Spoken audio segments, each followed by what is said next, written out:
El día de hoy vamos a continuar estudiando la historia de Europa durante la Edad Moderna.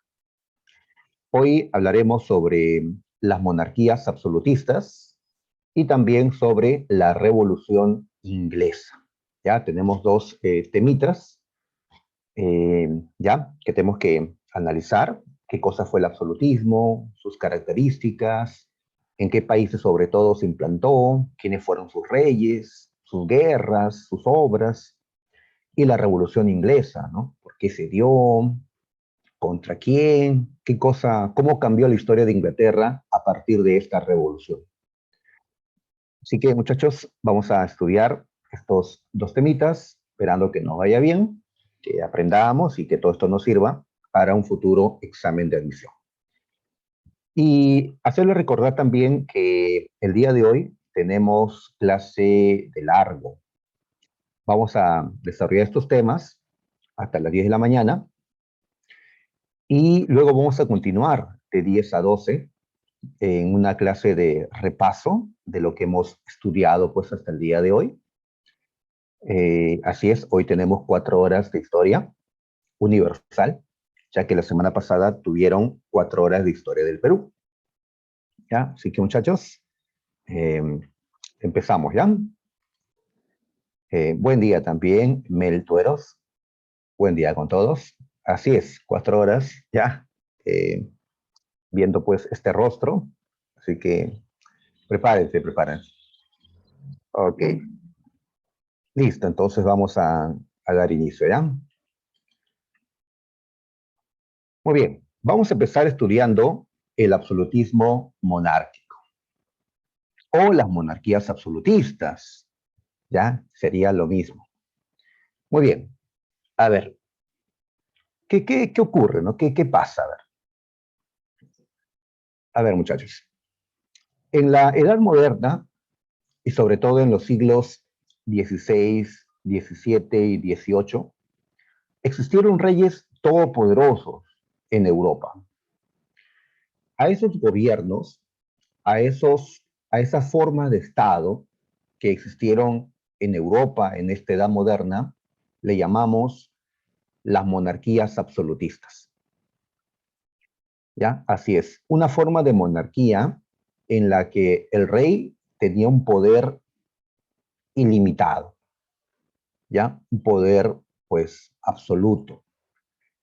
En la monarquía absoluta no habían instituciones, no habían constituciones, no había presencia del pueblo que limite el poder de los reyes, ¿ya? No como ahora, en los tiempos contemporáneos, donde el poder del rey o del presidente, ¿no? En casos de las repúblicas, sí están limitados, porque hay una constitución, ¿ya?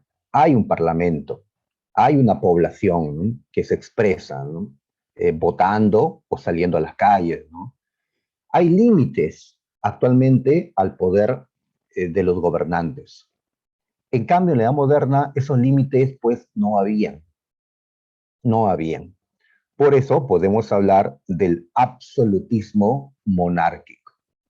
Así que decimos que esto fue un régimen político en el que los reyes buscaron tener un poder ilimitado. Buscaron, sí, porque la idea de que el rey tenga el poder total, 100%, ¿no? Absoluto, es algo teórico, ya que en la práctica los reyes tenían un gran poder, pero no al 100% tampoco. ¿Ya? Siempre por ahí había alguna limitación, ¿no? Algo que impedía que llegara a su máximo. Pero la idea era hacer eso, ¿no? Construir un poder ilimitado por parte de los reyes. Así que a los monarcas que pretendieron esto, ya, gozar de un poder ilimitado, les vamos a llamar monarcas absolutistas. Absolutistas. ¿Ya? A ver, así es, Tueros, en el que el rey hacía lo que quería y la gente tenía que cumplir su voluntad. Así es, no me gusta esto, pues desháganlo, ¿no? No me gusta la cara de esta persona, pues encarcélenlo, ¿no? pues la voluntad del rey era la ley. No había división de poderes en efecto, señor Espinosa, no había, ¿ya? El poder estaba unido y concentrado, pues, en manos del rey, ¿ya? El concepto de división del poder, de que el poder del Estado sea dividido en un poder ejecutivo, legislativo y judicial, en manos de personas distintas, es algo que va a surgir, pues, ¿no? Luego, ¿no? Va a surgir luego, con Locke, con Montesquieu, con ideólogos, con pensadores que van a comenzar a cuestionar esta forma de Estado, ¿ya? Así es. Ya sobre eso hablaremos, pues, luego, ¿no? Muy bien. Buen día también, Indira Salazar. Um, ¿Podemos hablar de dictadura? Sí, claro. Solo que cuando hablamos de monarquías, el término que utilizamos es absolutista, el absolutismo. En cambio, cuando hablamos de gobiernos republicanos, allí preferimos utilizar el término dictadura, ¿ya? Para cuando el gobernante abusa del poder, cuando gobierna más allá de lo que la Constitución le permite o llega al poder no siguiendo la Constitución, entonces decimos pues dictadura, ¿no? Pero prefiero utilizar el término dictadura cuando hablo de abuso del poder en las repúblicas. Cuando hablamos de las monarquías, el término que preferimos usar es el término del absolutismo. ¿Ya? Absolutismo. Claro, la dictadura puede ser un término que encaje, correcto, solo que se prefiere pues el otro término. Muy bien, así es. Ustedes recordarán que este término de dictadura lo utilizamos desde la época romana. ¿Recuerdas que cuando Roma vivía tiempos muy complicados, cuando estaba en peligro la existencia del Estado romano, los romanos establecían una república corta, ¿no? Por 6 meses y todo eso, ¿no? Pues, ¿y eso cuándo ocurrió? Cuando Roma era una monarquía, cuando Roma era una república o cuando era un imperio. ¿Ah? ¿Cuándo es que hemos hablado de la dictadura en la historia de Roma? Así es, Tueros, así es, ya con los patricios, 6 meses. Ajá. Pues en la historia romana, la dictadura se establecía en el periodo republicano, en los tiempos republicanos. De ahí que utilicemos el término república, perdón, el término dictadura, cuando pues estamos hablando de regímenes republicanos. ¿Ya? Aquí utilizamos el término de absolutismo. Muy bien. Las monarquías absolutistas se desarrollaron durante la Edad Moderna.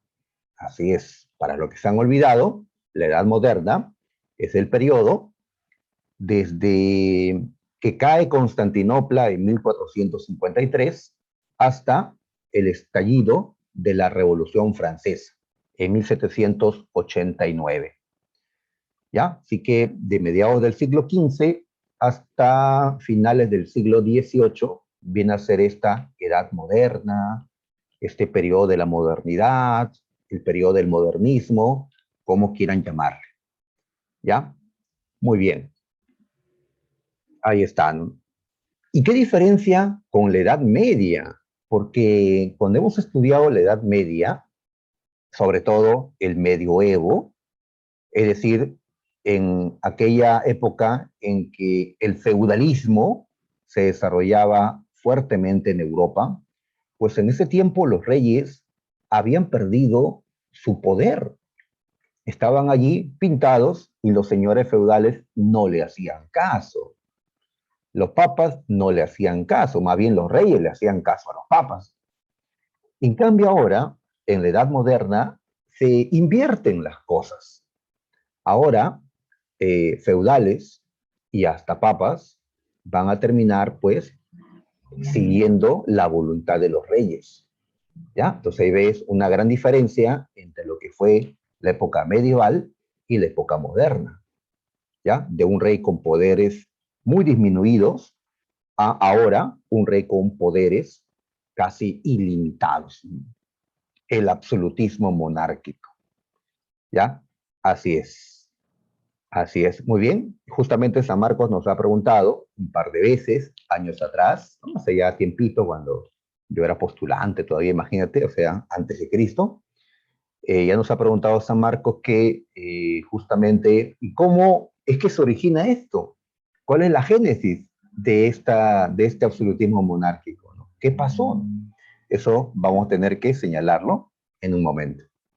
Muy bien, ¿ya? Y hay una coronita, pues, que representa justamente la presencia de los reyes. Una corona.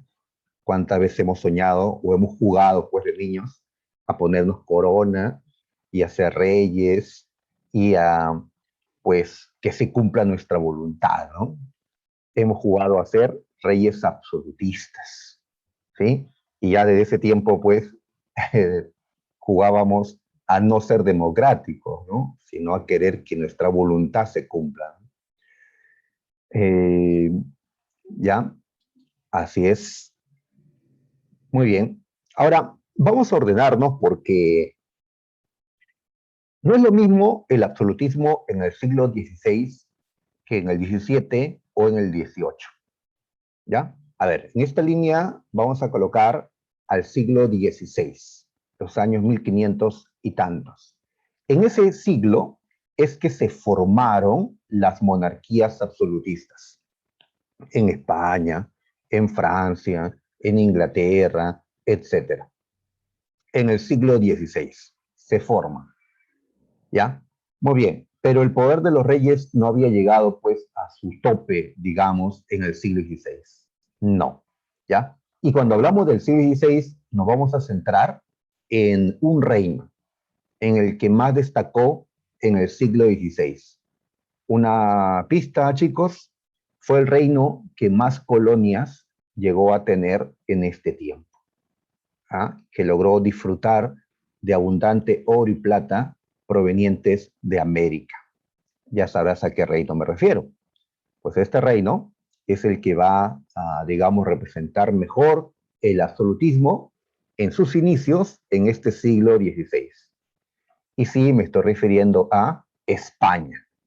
España. Muy bien, si avanzamos un poco más, siglo XVII, pues en ese siglo el absolutismo va a llegar a su apogeo, ¿ya? Va a llegar a su auge, a su mayor desarrollo.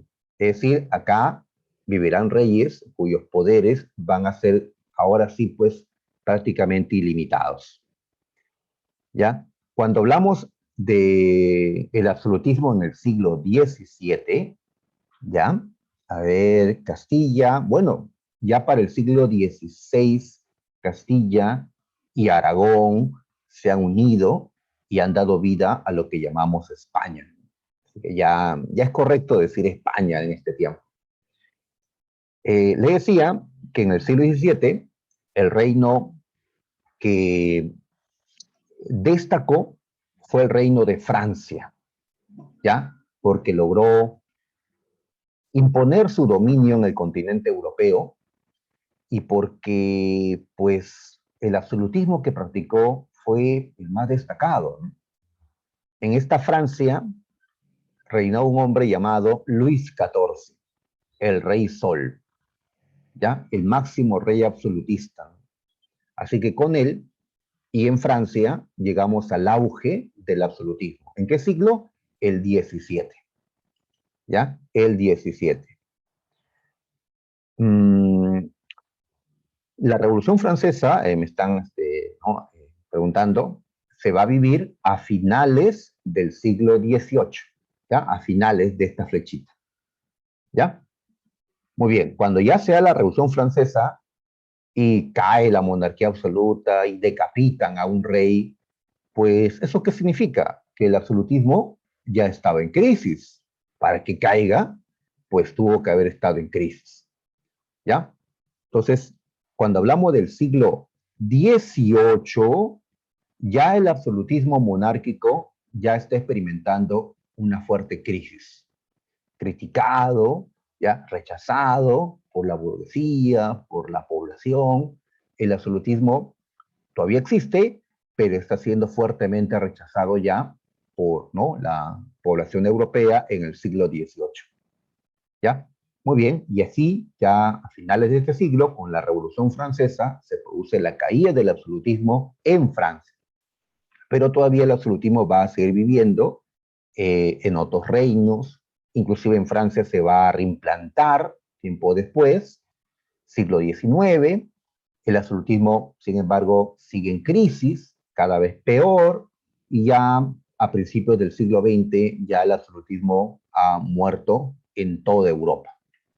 Ya no habrá pues absolutismo monárquico en toda Europa a principios del siglo XX. Y ya en una Europa republicana, pues ya hablaremos de otros temas en el siglo XX, de dictaduras, ¿sí? Ya dentro de repúblicas. Por ahora estamos hablando de monarquías absolutistas. Muy bien, ¿ya? Entonces, en el siglo XVI surge, en el XVII llega a su auge y en el XVIII entra en crisis el absolutismo. ¿Ya? Vamos a hablar de lo sucedido en los siglos XVI y XVII. Después hablaremos, pues, del siglo XVIII, la próxima semana, ya con la Ilustración, la independencia de Estados Unidos, la Revolución Francesa, ya esos temas del siglo XVIII lo veremos después. Muy bien. Origen, lo que San Marcos preguntó. ¿Cómo fue que los reyes pudieron tener, pues, tanto poder? Si antes, en la Edad Media, no podían. Es que en tiempos de la Edad Media, en tiempos de la Europa medieval, existía una nobleza feudal fuerte. Decíamos que la nobleza había igualado en poder a la realeza, ¿sí? Los nobles, es decir, los duques, los marqueses, los condes, ¿no?, los grandes nobles, habían igualado en poder a los reyes. A los reyes. Los reyes no podían dominarlos. Y por eso cada señor feudal hacía lo que quería dentro de su feudo, dentro de sus enormes tierras. ¿Ya? Y los campesinos que vivían allí obedecían y pagaban tributo al señor feudal, no al rey. Y también sabemos que en la época medieval, feudal, la Iglesia Católica era la que tenía más influencia en toda esta Europa occidental, católica. ¿Ya? Inclusive hubieron reyes y emperadores que tuvieron que humillarse ante algún papa para tener su apoyo u obtener su perdón. Pues eso era, ¿no?, expresión, pues, del feudalismo y del poder de la Iglesia Católica en la Edad Media. Pero ya dejamos la Edad Media. ¿Qué ha pasado ahora? Que esos poderes medievales, tanto el de la nobleza como el de la Iglesia Católica, se han debilitado.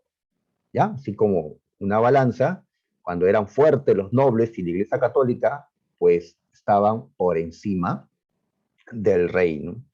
Pero ahora que ellos se debilitan, pues el poder de los reyes va a incrementarse, es decir, los reyes van a poder imponerse frente a la nobleza e inclusive frente a la Iglesia Católica.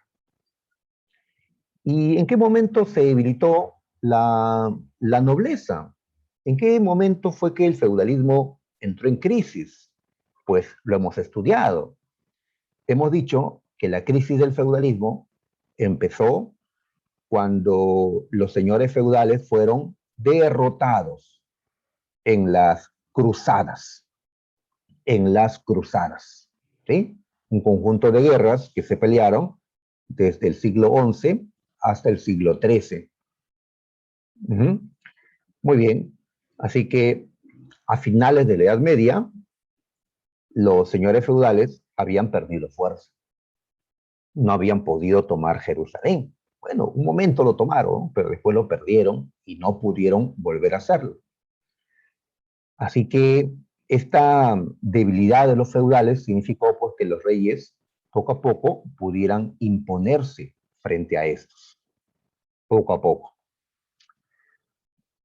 Además que en tiempo de las cruzadas, o como consecuencia de las cruzadas, surgió un nuevo sistema económico, el capitalismo, y con el capitalismo la burguesía, los nuevos ricos que habían aparecido en las ciudades que a su vez habían resurgido en Europa.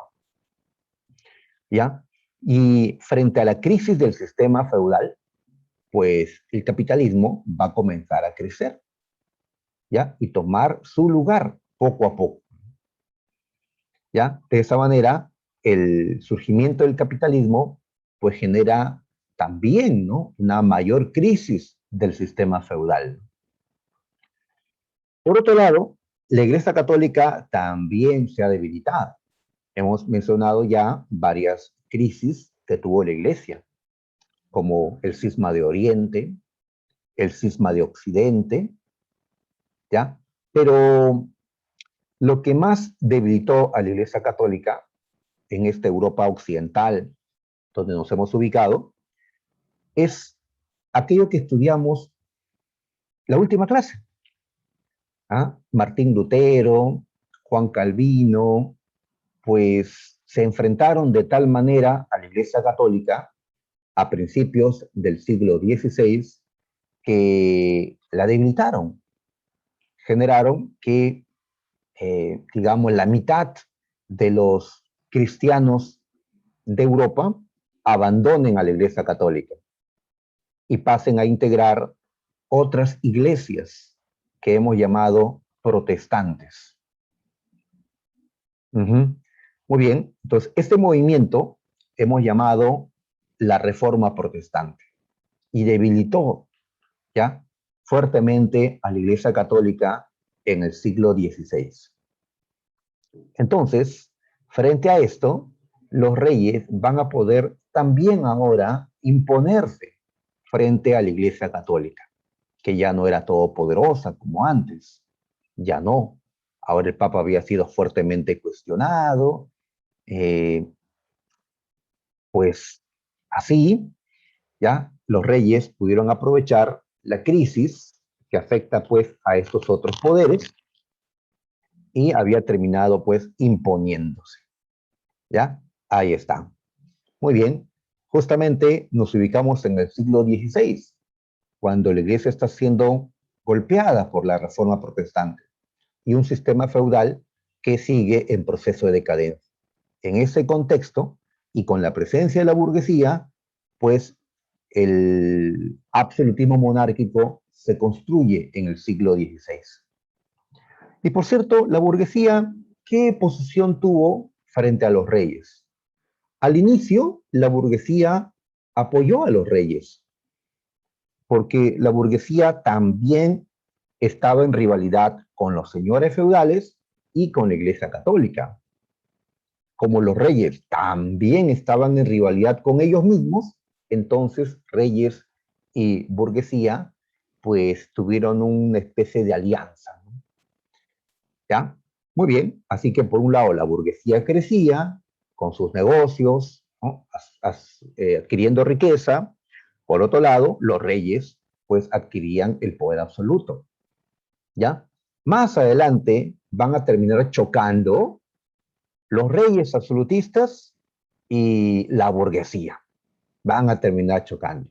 ¿Cómo le vamos a llamar a esos choques? Pues revoluciones burguesas, siendo la primera la que tenemos que estudiar hoy mismo, la llamada Revolución Inglesa. ¿Ya? Así que inicialmente hubo una alianza con la burguesía. Después ya esto se rompe. Se enfrentan luego. Muy bien. Pasemos a hablar sobre las características del absolutismo monárquico. ¿Ya?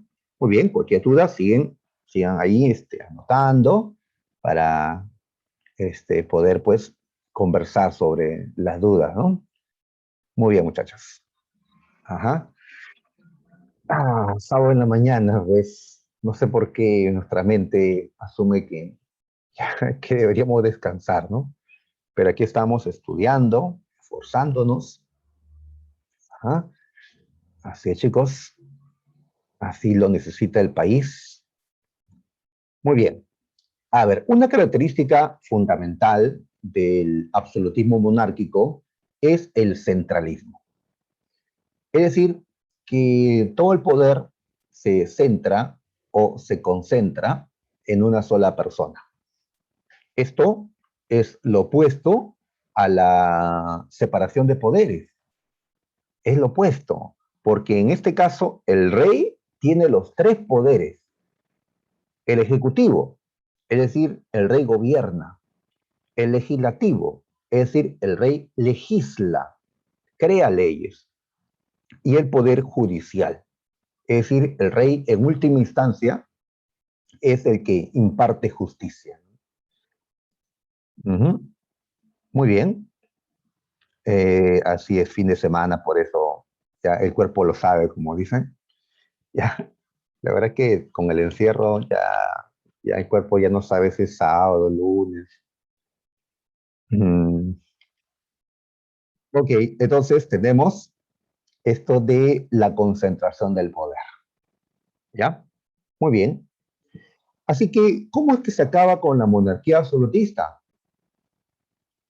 Separando el poder, dividiendo el poder, ejecutivo, legislativo y judicial. Y esto tiene que estar aprobado en una constitución. Pero para que aparezca una constitución, pues hay que obligar al rey para que lo aprueben o hay que sacarlo. Es decir, tenemos que esperar a las revoluciones para que esto pues se pueda dar, ¿no?, en la práctica. Por ahora, pues el centralismo.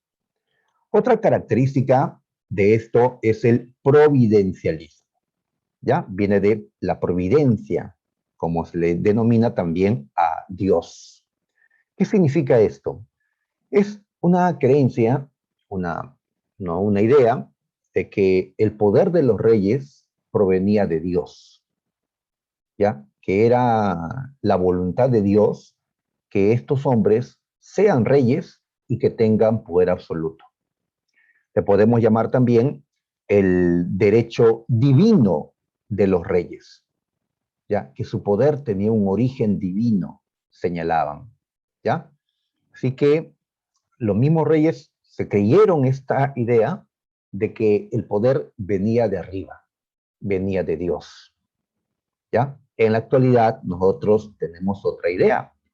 Creemos que el poder de los gobernantes viene de abajo, es decir, de su pueblo, de su gente, que ellos están en el poder porque los que estamos debajo de los gobernantes, pues, le hemos dado poder, ¿ya? Para que gobierne en favor de todos.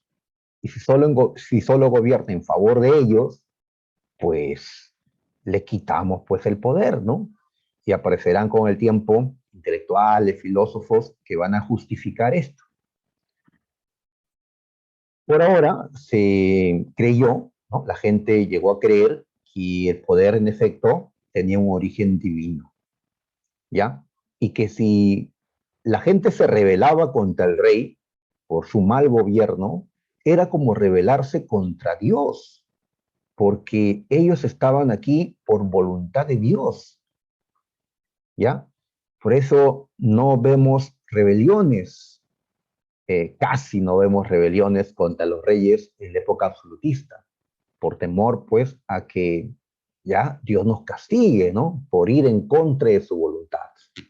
Pero realmente ellos estaban allí por voluntad de Dios. Habrá quienes se cuestionen esto.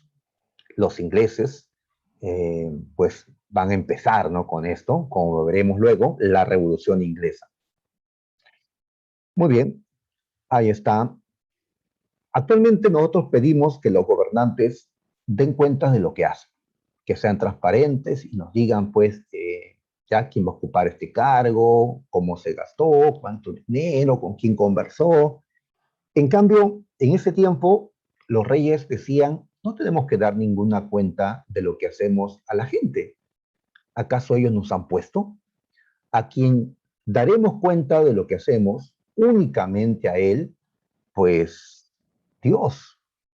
Solo cuando nos llegue la muerte y nos encontremos con Dios, allí daremos cuentas de lo que hemos hecho como reyes.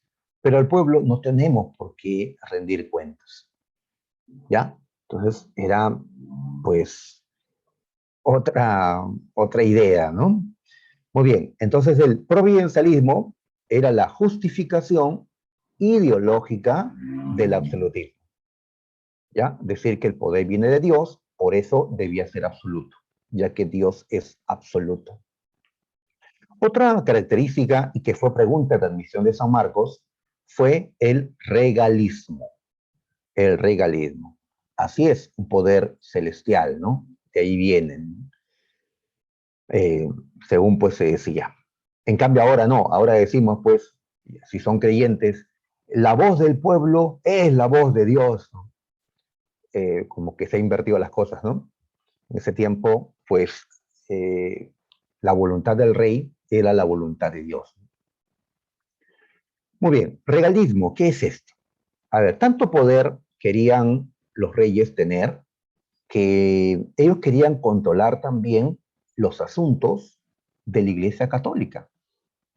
Es decir, hay una intromisión de los reyes en los asuntos religiosos. Los reyes quieren también controlar las cuestiones religiosas que le competían pues al Papa, a los obispos, ¿no? A la Iglesia Católica. ¿Ya? Entonces quieren que su poder alcance también la esfera religiosa, ¿ya? Como parte de este absolutismo. Así que lo que estaban a favor de que los reyes adquieran también poderes religiosos, pues le vamos a llamar regalistas. En cambio, los que estaban en contra, los que defendían que no, estos son asuntos del Papa, el rey no tiene que meterse, pues le podemos llamar antirregalistas.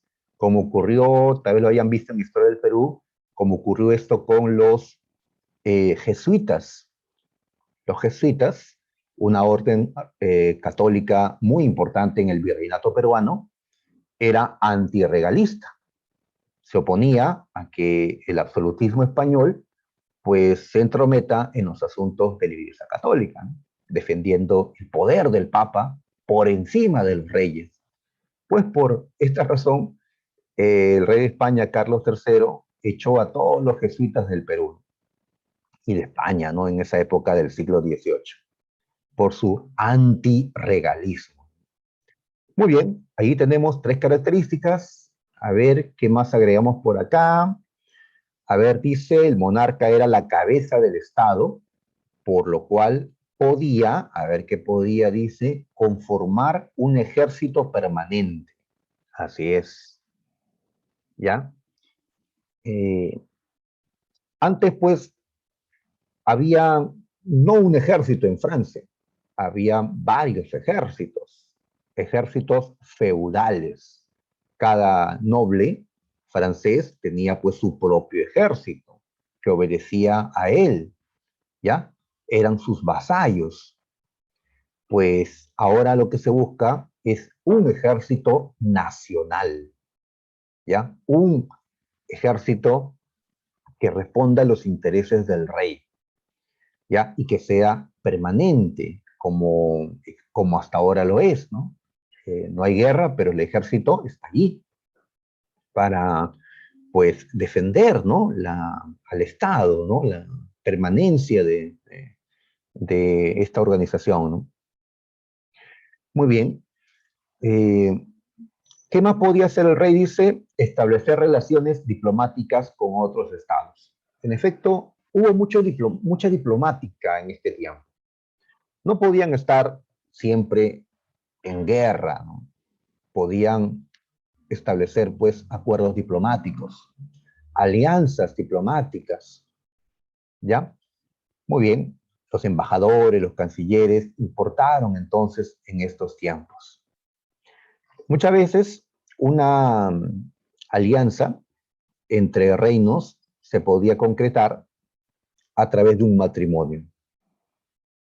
Casar al príncipe de mi reino con una princesa, pues, de otro reino. Y así, pues, las familias, ¿no?, que gobernaban los reinos terminaban, pues, emparentando, ¿no? Y, pues, una alianza, ¿no? Y para que se rompa la alianza tenía que romperse ese matrimonio, ¿no? Como cuando, ¿recuerdas la última clase? Enrique VIII rompió su matrimonio con Catalina de Aragón. Enrique VIII era el rey de Inglaterra que quería romper la alianza con España. Catalina era española, era una, pues, era tía del emperador Carlos I. Así que, pues, las alianzas matrimoniales. Ellos se casaban no porque, pues, se amaran, sino por una cuestión política. Había que establecer alianzas. Muy bien. ¿Qué más? Crea un aparato administrativo centralizado. Así es, el rey en teoría es el que tiene todo el poder, pero él solo no puede administrar a esto o aquello, no tiene el tiempo, no tiene todos los conocimientos, no es pues omnipresente el rey. Necesita quienes lo apoyen.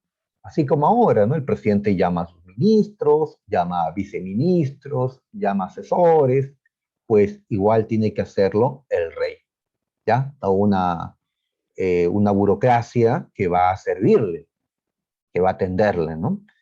Muy bien, entonces crea un aparato administrativo centralizado, compuesto por funcionarios preparados para llevar a cabo funciones de recaudación de impuestos, de consejería al rey, etcétera.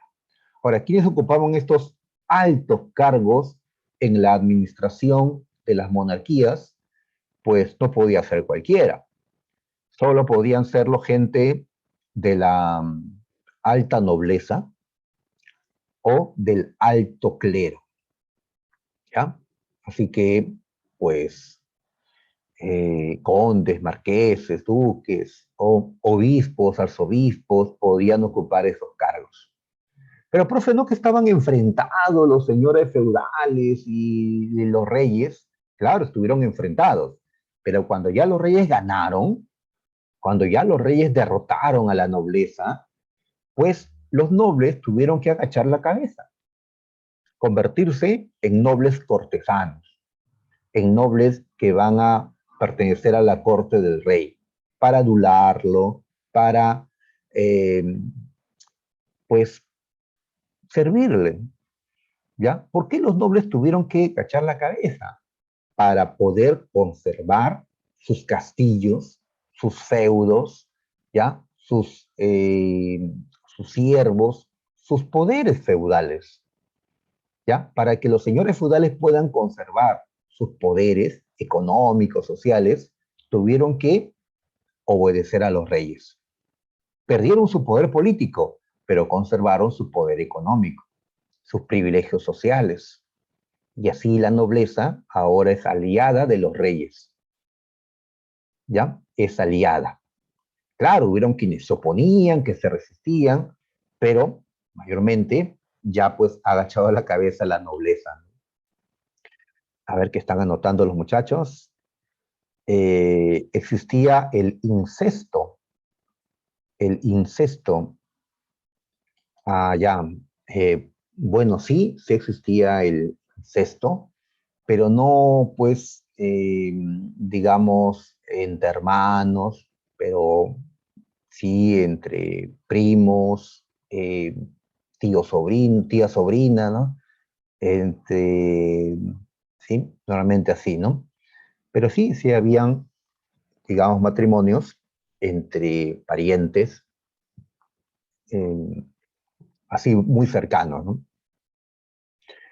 Algo pues que dentro de la moral cristiana, digamos, pues podría ser cuestionado, claro. Ya el preso también existió pues en muchos lugares, ¿no? Inclusive acá en el Perú incaico. Muy bien, entonces tenemos ya, ahí está las características de las monarquías absolutistas, aún falta, a ver, veamos. Allá, antes En la Edad Media existía la poliarquía. ¿Qué es esto? ¿Ah? Poli significa varios, arquía, gobierno, ¿no? Es decir, dentro de Francia habían varios poderes, el del rey, el de los duques, marqueses y condes, el de la Iglesia Católica. Habían varios poderes. El poder recaía en varias personas. En cambio, en la Edad Moderna y con el absolutismo monárquico, ahora no. Ahora toda la nación francesa es un Estado gobernado por una persona, el rey. Surge el concepto de Estado-nación, ¿ya? Que se mantiene pues hasta ahora, ¿no? ¿Ya? No deben coexistir poderes, sino pues debe unificarse el poder, ¿ya? Entonces, en este tiempo se pone fin a la poliarquía feudal, a esta multiplicidad de poderes, que hay un poder real y hay poderes locales. No, eso ya no, ahora el rey concentra el poder. Esto había sido positivo al inicio, porque el absolutismo, ¿qué positivo tuvo? Que ayudó a la decadencia del feudalismo, a que el feudalismo pues vaya desapareciendo poco a poco, ¿no? Pues, pero luego ya el absolutismo se volvió pues un problema, ¿ya? Porque el rey terminó abusando del poder y esto no le va a agradar pues a la gente, sobre todo a la burguesía. El pueblo estaba excluido totalmente de la participación en la política. Acá no habían elecciones, pues, no había partidos políticos, no había para nada democracia. La democracia, pues, no existía, ¿no? En estos años. A pesar que la democracia había existido en la antigüedad, ¿no? Recuerdan a Atenas, pero, pues, después de Grecia, la democracia desapareció. En la Edad Media, en la Edad Moderna, no existe esto de la democracia.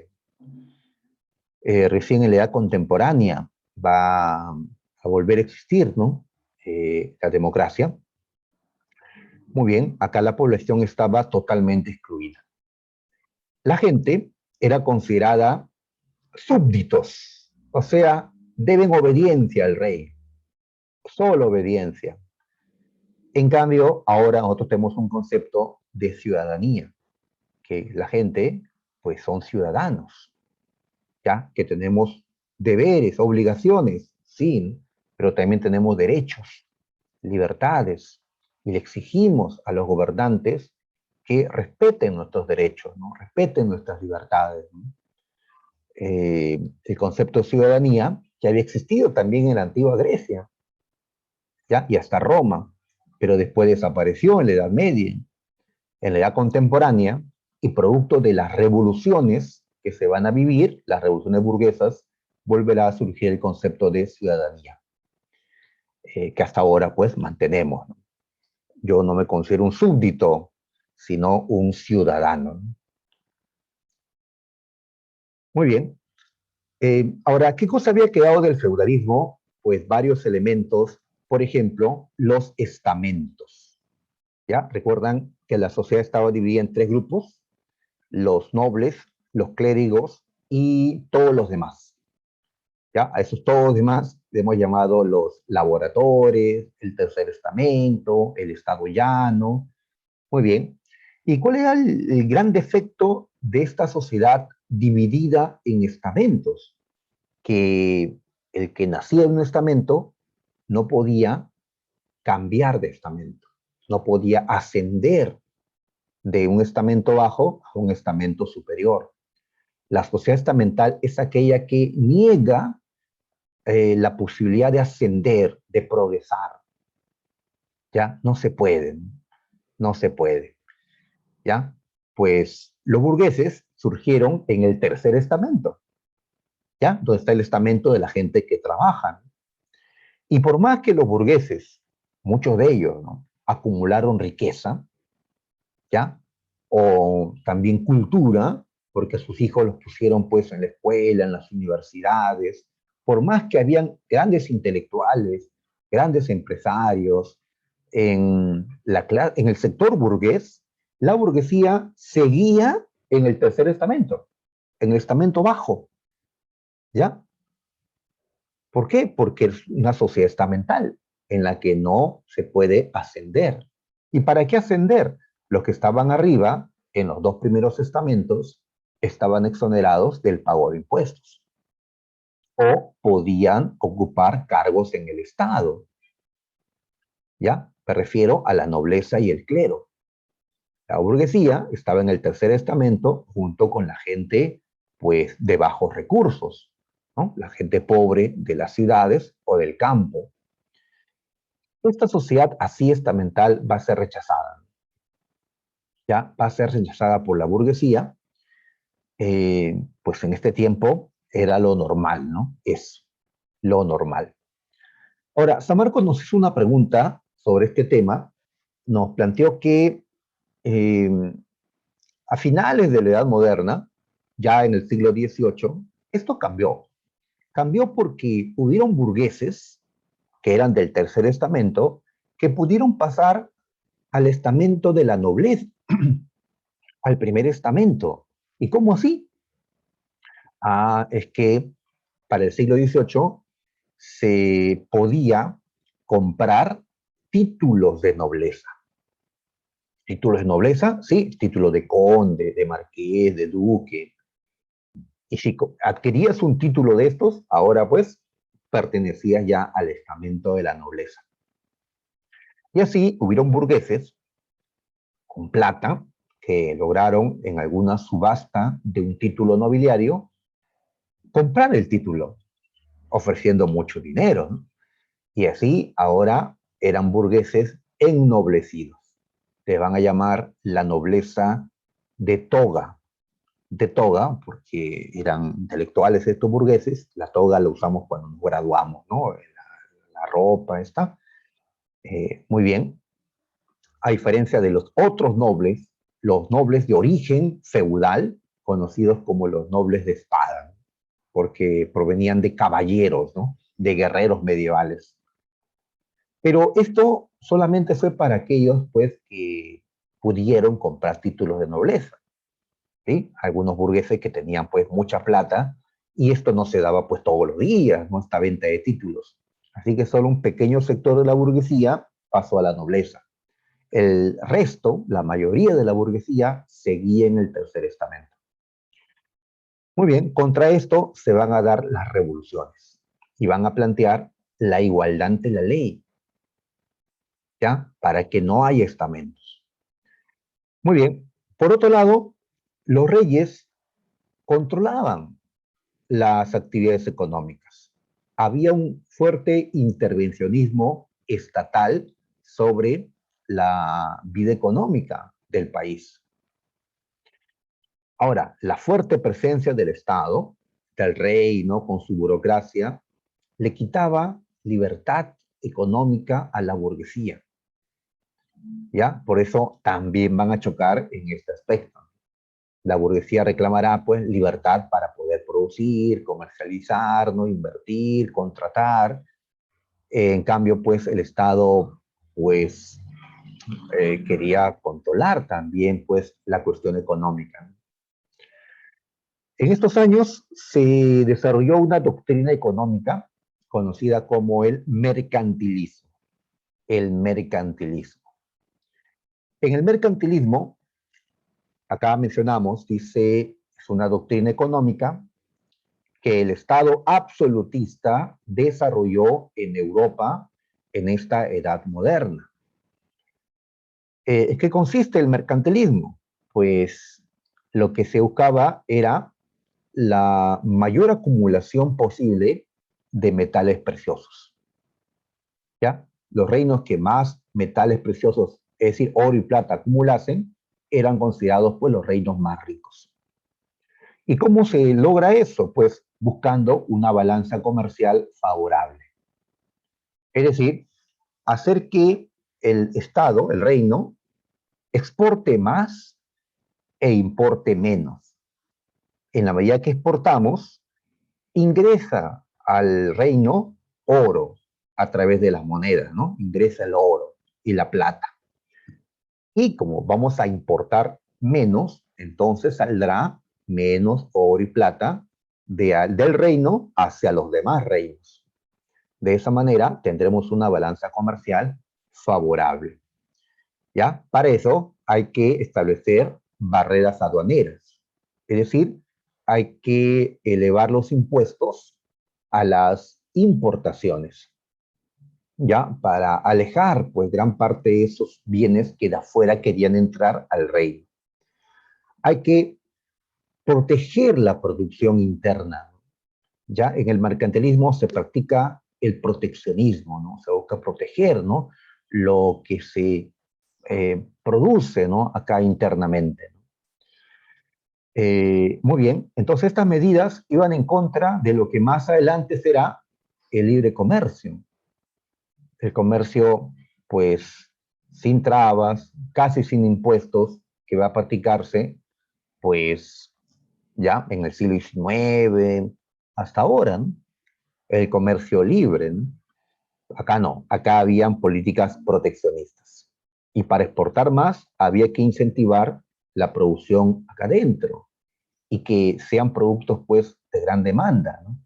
En esto del mercantilismo, pues un país que destacó fue Francia, con Colbert, un ministro de Economía en el siglo XVII. Él va a lograr, pues, una bonanza de la economía francesa gracias a la correcta aplicación del mercantilismo. Muchos productos franceses van a ser, pues, muy demandados afuera. En cambio, otros aplicaron mal el mercantilismo, como fue España.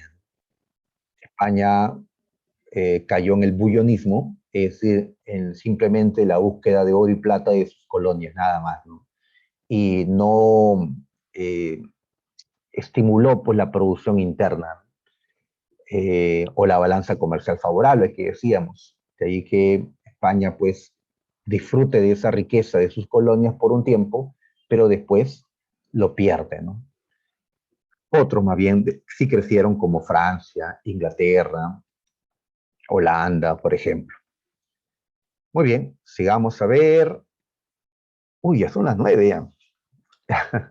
A ver, sigamos a ver. ¿Ya? ¿Otra preguntita, chicos? ¿Más preguntitas? A ver. Acá lo que estamos colocando son biólogos, pensadores. Estos hombres trabajaron inclusive para reyes absolutistas. La idea es justificar el poder absoluto. Entonces, ¿cómo hacerlo? A ver, ya hemos hablado del derecho divino de los reyes. Este concepto del providencialismo, como le hemos llamado también, fue desarrollado por un obispo francés que trabajó para el rey Luis XIV. Este hombre se llamó Jacques Bossuet, ¿ya? Sostenía que el poder de los reyes provenía directamente de Dios, ¿ya?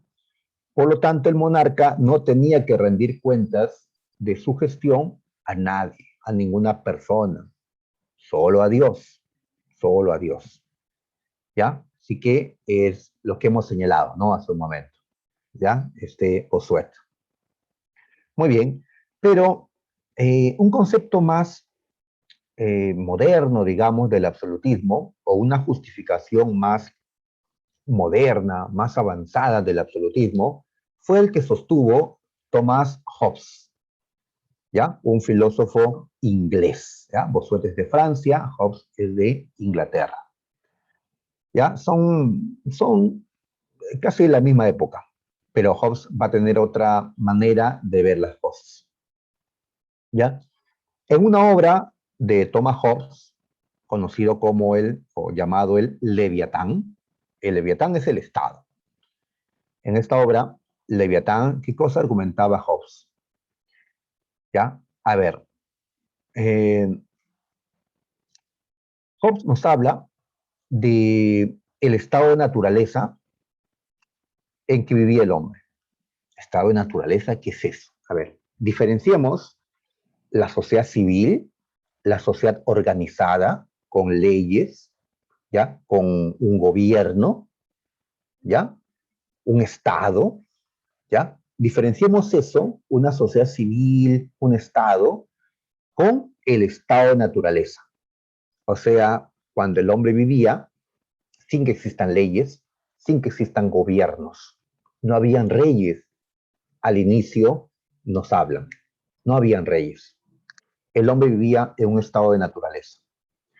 Pero como los bienes eran escasos, como el alimento u otras cosas, ¿qué hacían los seres humanos según Thomas Hobbes? Los seres humanos, pues, a ver, acá dice, como todos los hombres tenían los mismos objetivos de satisfacer sus necesidades, pero los recursos no eran para todos, no habían para todos, dice, al buscar esos objetivos simultáneamente, se convertían los hombres en enemigos implacables, unos de otros. ¿Ya? ¿Recuerdan esta frase de Thomas Hobbes? El hombre es el lobo del hombre. En estado de naturaleza, el hombre es el lobo de otro hombre. El ser humano es egoísta, es ambicioso, es capaz de hacer lo que sea para satisfacer pues, sus necesidades, para cumplir sus objetivos, y choca con los otros seres humanos. ¿Ya? El hombre, pues, es malo, digamos, en su estado de naturaleza. Es egoísta, ¿no? Muy bien. Entonces, ¿por qué es que surgió la sociedad civil, el Estado? ¿Por qué hay reyes? Porque era necesario que exista alguien que ponga orden, ¿ya? Que ejerza violencia contra aquellos, ¿ya?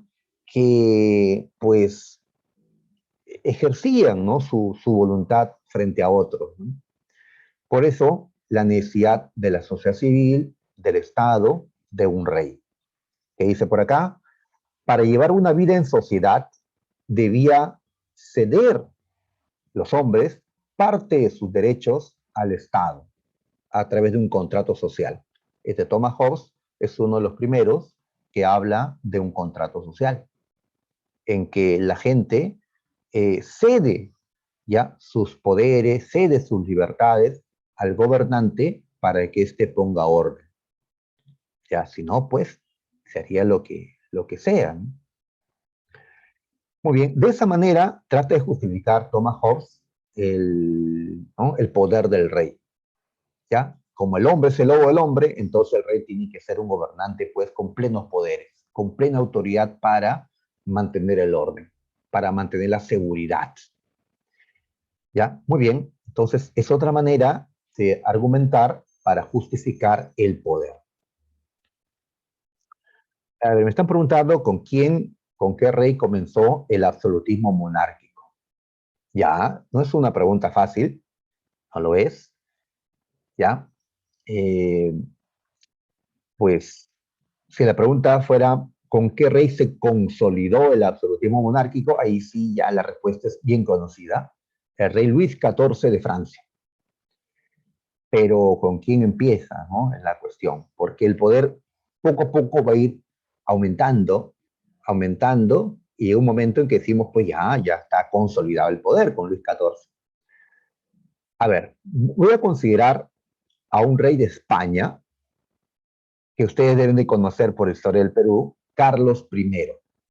Carlos I, rey de España, en el siglo XVI, ¿ya? Al que también llamamos Carlos V, así le llamamos la última clase, en el tema de la reforma.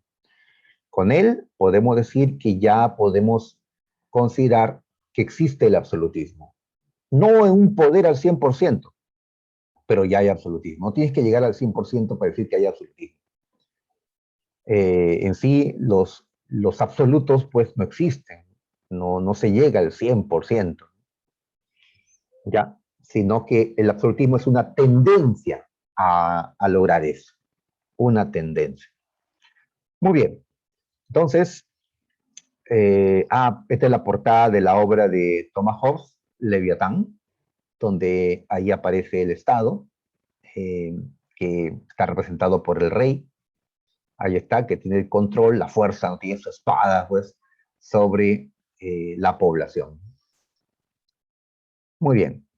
Frente a estos filósofos que justificaron el absolutismo, aparecerán luego otros, John Locke, ¿ya? Rousseau, Montesquieu, que van a criticar todo esto, diciendo, no, así no son las cosas, el poder viene de abajo, del pueblo, hay que separar el poder, hay que, pues, eso va, ¿no? Vamos a estudiarlo luego.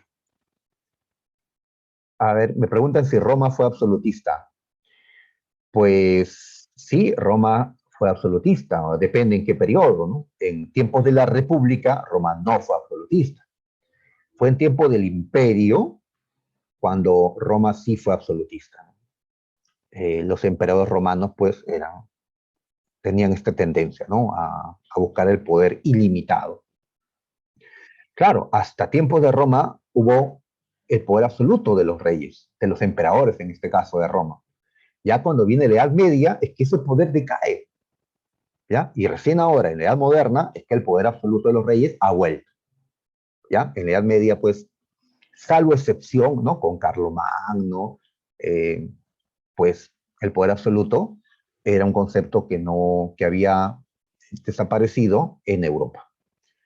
Muy bien.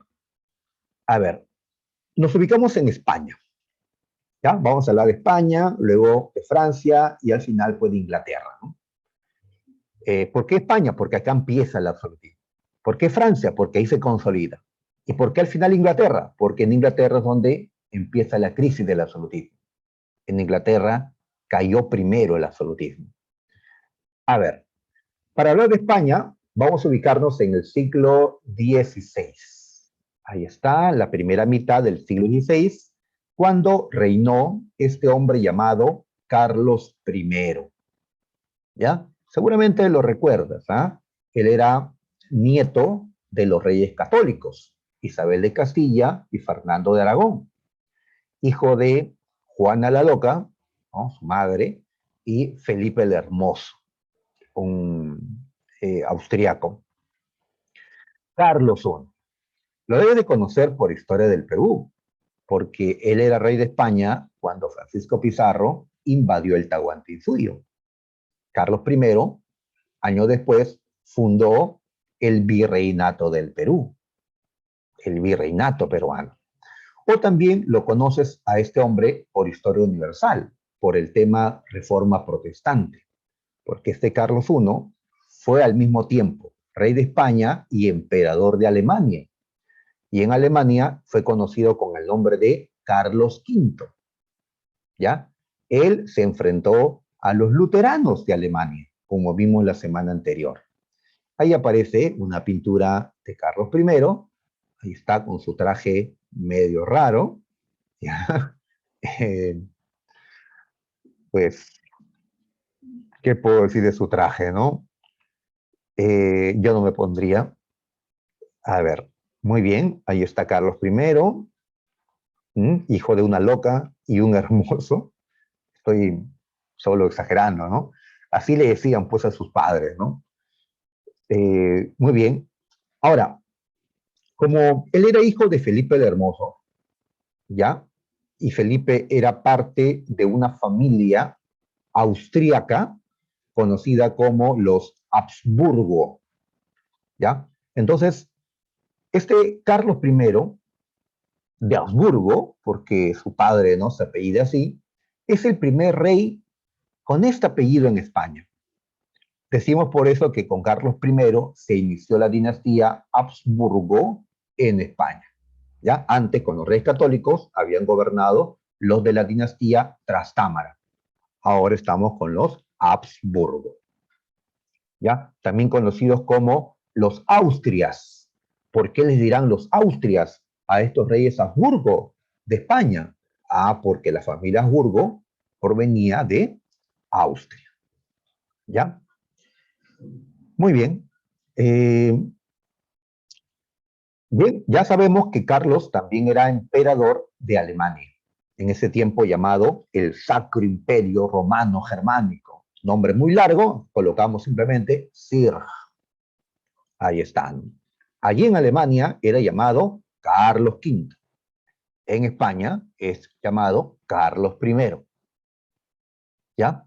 Mismo hombre, mismo nombre, pero el número es distinto porque era la primera vez que un Carlos gobernaba en España. En cambio, en Alemania, pues no era el primero, le pusieron Carlos V allá. También era rey de los Países Bajos.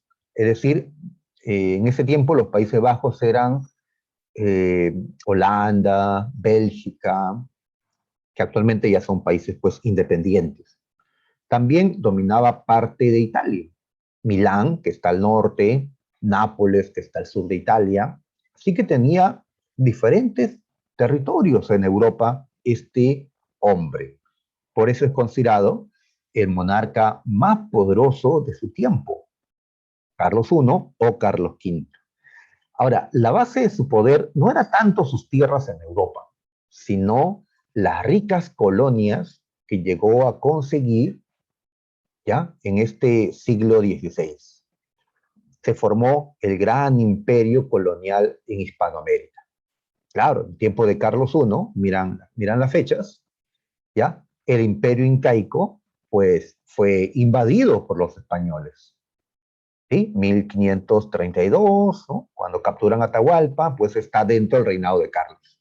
Y así cayó el imperio azteca, tomaron las Filipinas en Asia, gran parte de América, pues un gran imperio colonial, envidia de otros reinos, llegó a construir este Carlos I. Muy bien, ahí está. Y esto le permitió financiar a Carlos sus guerras contra sus rivales. ¿Qué reino era el principal rival de España en estos años? Francia. Francia. En Francia reinaba Francisco I en este tiempo, de la dinastía Valois, Valois dicen otros, eran rivales. ¿Por qué eran rivales? Porque, a ver, imagínate, Francia, ¿quiénes están alrededor? España, Alemania, Italia, los Países Bajos, es decir, Carlos V reinaba en todos los alrededores de Francia. ¿Y qué temor tenía Francia de que pues le ataquen por todos lados y desaparezcan a Francia? Como Carlos tenía sus territorios sueltos, separados por acá, por allá, ¿cómo los podía unir? Tomando Francia. Si tomaba Francia, todos esos territorios ahora estarían conectados, unidos territorialmente, ¿no? Francia se resiste al gran poder español, alemán de este Carlos I o Carlos V.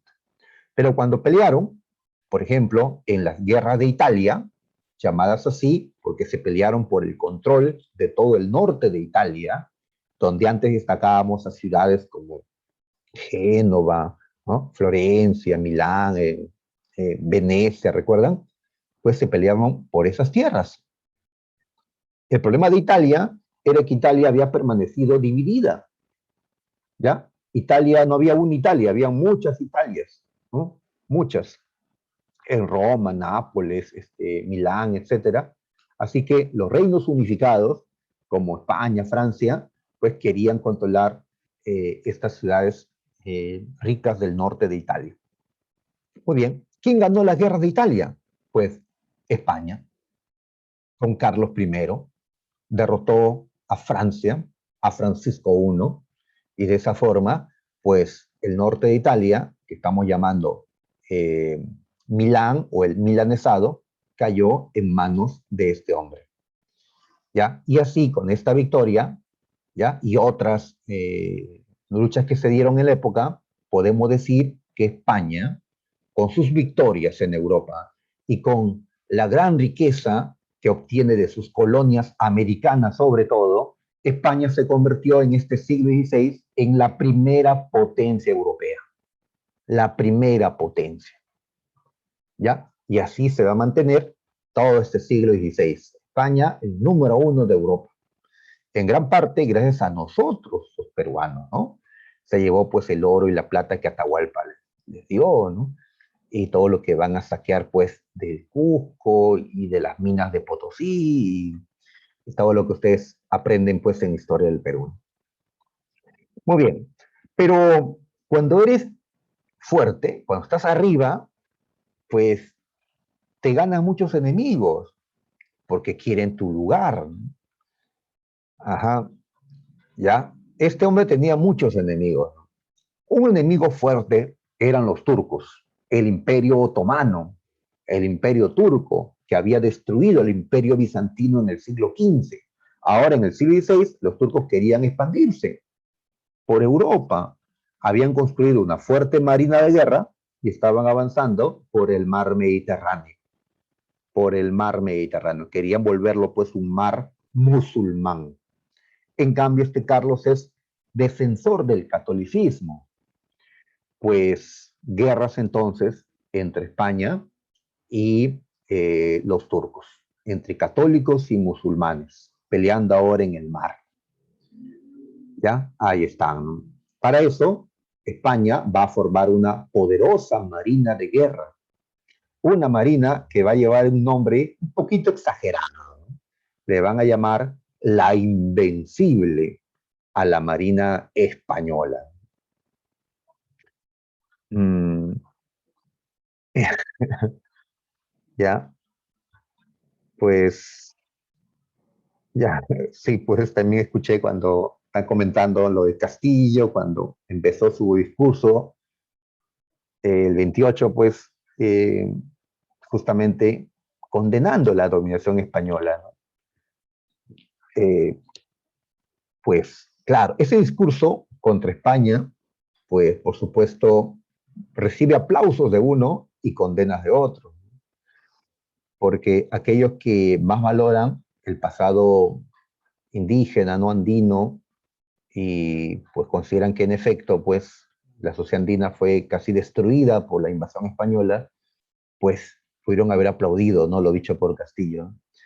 Pero pues aquellos que valoran más lo hispano, la herencia española, ya, pues no estuvieron de acuerdo, ¿no? Seguramente, ¿no? Porque consideran pues que ya basta con discursos en contra de España, que ya pasaron pues 200 años, ¿no? Ya olvidémonos de España, hay que verlo como un país amigo, pues ya, entonces en la cara del rey de España, eh, ya, bueno, cada uno tendrá pues su opinión, ¿no? Sobre si le pareció bien o mal, ya. En todo caso, pues se lo dejamos al profe de Historia del Perú, pues, un comentario al respecto.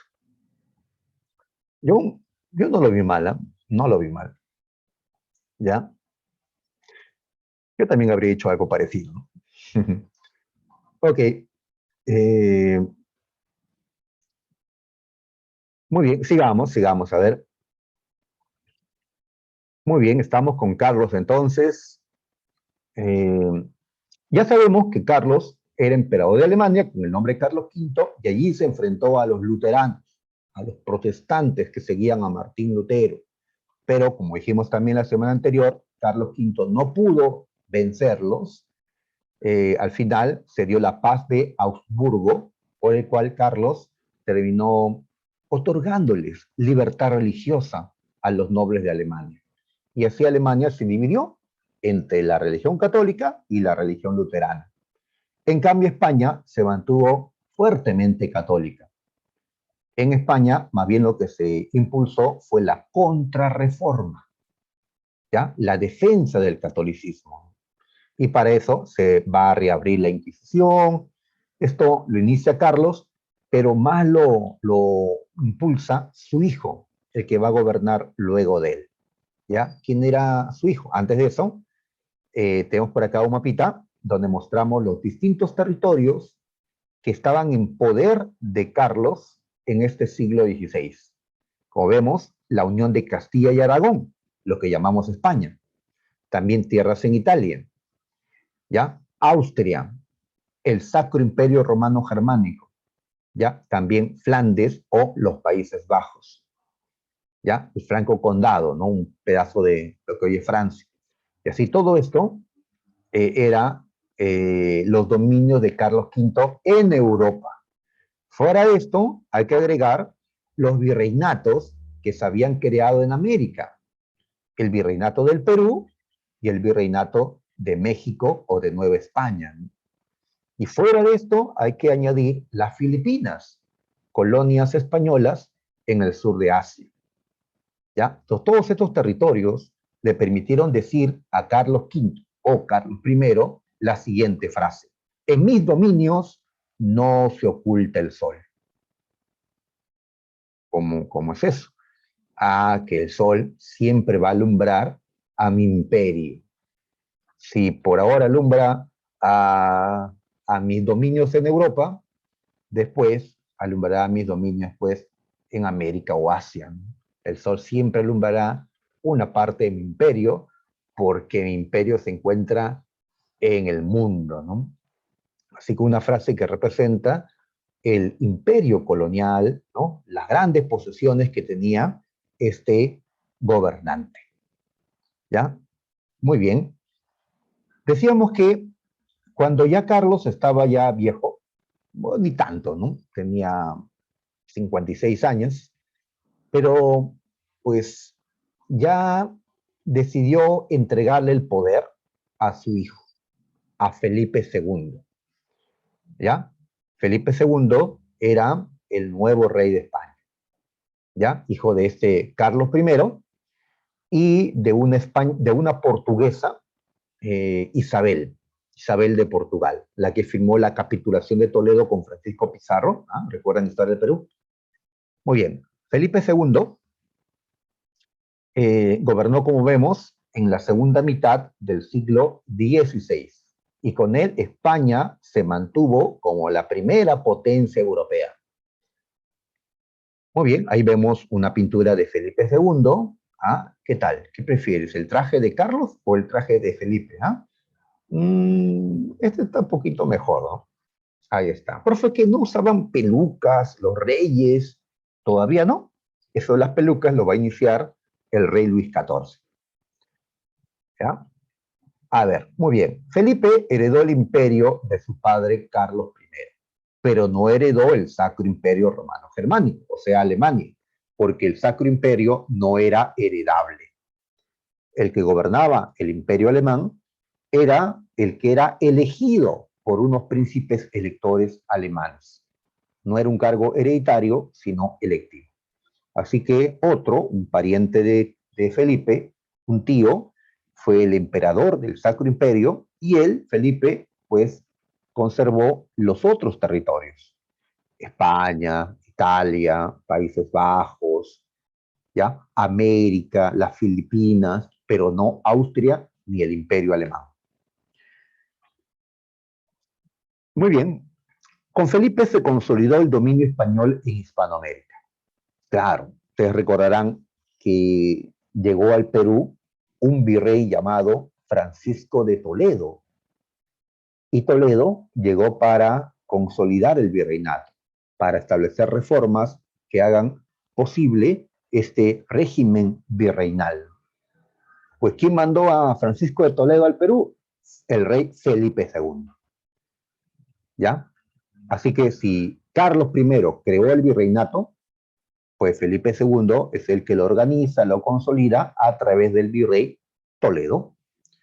Felipe II impulsó la contrarreforma, es decir, va a defender a la Iglesia Católica, va a reabrir la Inquisición pues, en España, va a abrir también una Inquisición en Lima. Felipe II fue el monarca que más apoyó a la Iglesia Católica en la contrarreforma, ya que estos reyes españoles eran recontracatólicos. Por algo les llamaban a todos estos reyes españoles los reyes católicos. Empezando con, pues, los bisabuelos de Felipe, ¿no? Isabel y Fernando de Aragón. Muy bien, la Inquisición, ya sabemos, ¿no? Para perseguir a los herejes, a los que se desvían de la doctrina católica. Felipe II derrotó a los turcos, derrotó en el Mediterráneo a la flota turca. La victoria se dio en el combate de Lepanto, donde la Marina Española, la Invencible, hizo honor a su nombre y venció a la Marina turca. Los musulmanes tuvieron que retirarse. En este combate, un famoso escritor, pues, le destrozaron una mano, ¿no? Un proyectil, pues, quedó manco, ¿ya? A quien se le conoce como el manco de Lepanto, porque estuvo en este combate y pues le perforaron la mano. Claro, así es. ¿A quién? Mm, a, seguro, seguro. ¿Ya? Miguel de Cervantes, el manco de Lepanto, ¿no? Bueno, ya eso es literatura, ya pues van a estudiar esto, ¿no? Ujú.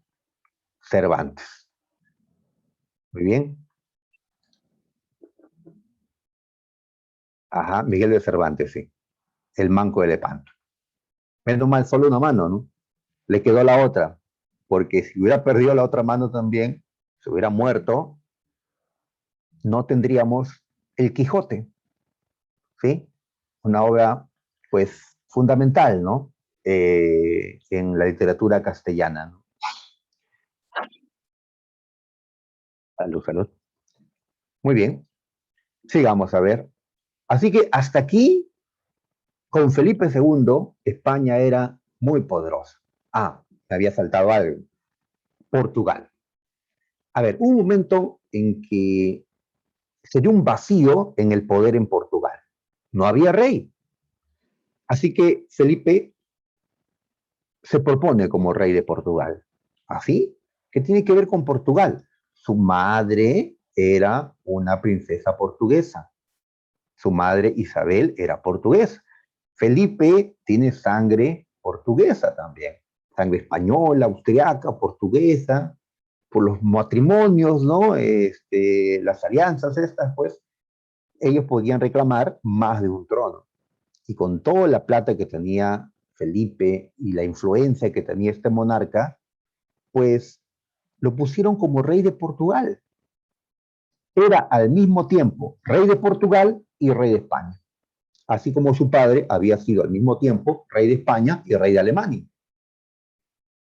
¿Ya? Y gracias a esto es que Felipe II unió el gran imperio colonial español y el imperio colonial portugués.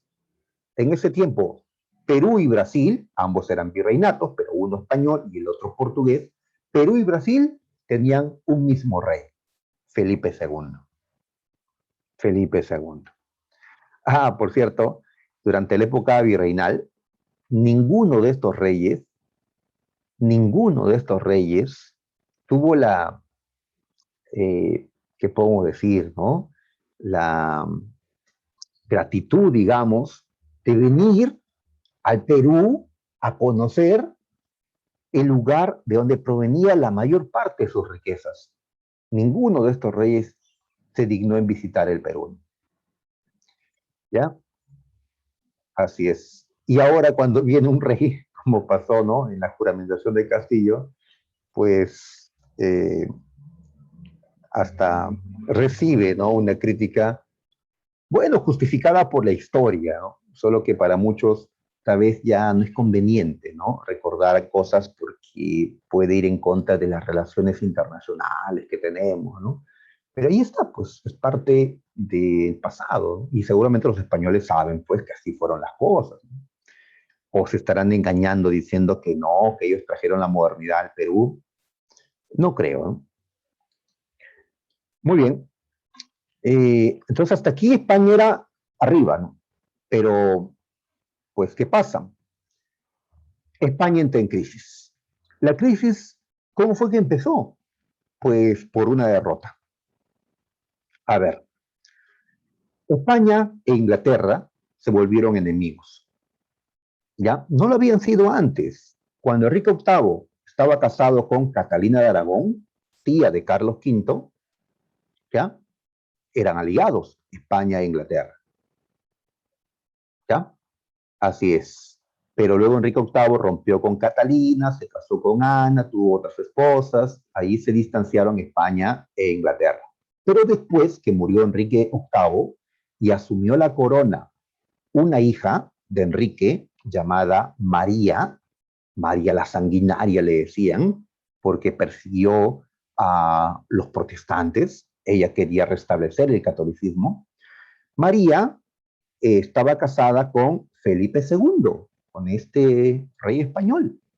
Entonces la alianza entre Inglaterra y España se había restablecido, ¿ya? Y Felipe, a través de María, quería restablecer el catolicismo en Inglaterra. Pero se murió María, su esposa, Felipe quedó viudo, María murió, no hubo descendencia, así que el trono inglés recayó en la hermana de María, Isabel. ¿Recuerdan a Isabel? Hija de Enrique VIII con Ana Bolena. ¿Ya? Recuerdan que Enrique quería tener un hijo varón y le salió mujer, pues Isabel. Isabel se convirtió en la reina de Inglaterra a finales del siglo XVI. Felipe II le propuso matrimonio a Isabel, pero no había estado casado con su hermana, sí, pero ya murió la hermana, le propuso matrimonio a la cuñada, la ex cuñada en todo caso. Pero Isabel rechazó a Felipe, rechazó su propuesta matrimonial. Al rey más poderoso de Europa, ya le rechazaron su propuesta matrimonial. Tal vez sea por sus piernas, no lo sé, lo rechazaron. Isabel no quiso casarse, nunca se casó ni tuvo hijos. Isabel I, ya, hija de Enrique VIII, una monarca absolutista de Inglaterra, pues nunca tuvo hijos ni se casó, por eso la historia la recuerda como la reina virgen. La reina virgen. ¿Ya? Fue su apodo, pues, en la historia. ¿Ya? La guerra de Estados Unidos, la independencia. La independencia. Eh, pues, la independencia ocurrió todavía más adelante, siglo XVIII. Isabel gobernó en el siglo XVI, más adelante. Cuando se independizó Estados Unidos, gobernaba un tal Jorge III en Inglaterra. ¿Ya? Muy bien. Entonces, esta es la era isabelina, ¿ya? La reina Isabel, o Elizabeth, es lo mismo, ¿eh? Elizabeth, Isabel, es lo mismo, solo que en otro idioma. Pues, Felipe, ya, por un lado, estaba pues seguramente molesto porque lo habían rechazado, ¿no? Lo habían choteado, como decimos, en su propuesta matrimonial, ¿no? Por otro lado, Isabel estaba consolidando el protestantismo en Inglaterra. Así que el intento de restablecer la fe católica en Inglaterra, pues, fracasó. Y por otro lado, esta Isabel estaba acordando con piratas, con corsarios, asaltar a los barcos españoles que venían cargados de riquezas de América a España. Felipe sabe que Isabel está detrás de esto. Quería casarse justamente para poder controlarla, para evitar que esto siga ocurriendo. Pero como no pudo, entonces la única manera de cortar con esto es derrotando a Inglaterra, derrotando a Isabel. Así que Felipe mandó a la Armada Invencible para poder atacar las costas de Inglaterra, para preparar una invasión sobre Inglaterra. España quería mostrarse pues como quien era, ¿no? Líder de Europa en este tiempo. Pero ¿qué pasó con la Armada Invencible? Pues la Marina Española, en camino hacia Inglaterra, va a ser muy golpeada por la naturaleza, por tormentas. Los barcos chocaron contra las rocas de las islas, ¿no? Y así, pues, esta marina, la Armada Invencible Española, fracasó. Los ingleses pudieron resistir, rechazar el ataque, ya que el Invencible estaba, pues, eh, ya en malas condiciones, y así tuvieron los españoles que regresar. Inglaterra había ganado esta guerra, Isabel le había ganado a Felipe. España va a sufrir esto porque su armada había sido fuertemente golpeada, más por la naturaleza, pero igual, y esto va a hacer que España no tenga el mismo poder naval. Y esto es fundamental para España. Cuando tienes colonias al otro lado del mundo, necesitas muchos barcos para proteger los cargamentos de riqueza que vienen desde allá. Pero como España se ha debilitado a partir de ahora navalmente, los piratas y los corsarios van a aprovechar. ¿Sí? Van a aprovechar para asaltar a los barcos españoles. Entonces, a partir de esto, finales del siglo XVI, es que empieza la decadencia española. Y en los siglos que vienen, siglo XVI, XVII, XVIII, la decadencia va a continuar. Ahora pasemos a Francia. ¿Ya? Francia y falta Inglaterra.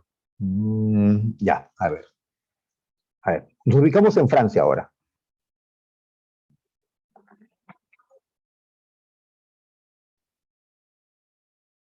¿Ya? Espero que no se me estén cansando, chicos. Espero que no. Les diría algún chiste, pero soy muy malo haciendo chistes. ¿Ya? A ver, Francia, ya nos ubicamos en Francia en el siglo XVII, ya para hablar de la consolidación del Estado absolutista. ¿Con quién? Con este personaje llamado Luis XIV, ¿ya?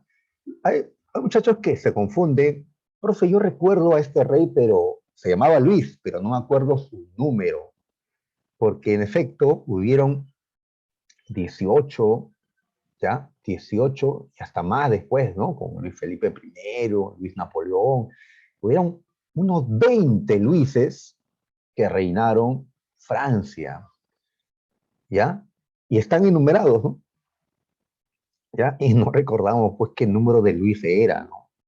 Era una Francia gobernada por Luises, Luises, Luises, ¿ya? Eh, pero tenemos que recordar, ¿ah? Sobre todo recuerda a dos Luises. A Luis XIV, el monarca más absolutista, este que vamos a conocer ahora, y Luis XVI, al que le cortaron la cabeza en la Revolución Francesa. ¿Ya? Estos dos Luises, 14 y 16. ¿Ya? Con el primero, el auge del absolutismo. Con el segundo, la caída del absolutismo en Francia. A ver, allí nos ponen unas fechas. Gobernó, como vemos, mucho tiempo, ¿ya? Mucho tiempo. ¿Cuántos años, ah? Pues ya me cuesta hacer la resta. Me parece que está cerca de los 70 años, ¿ya?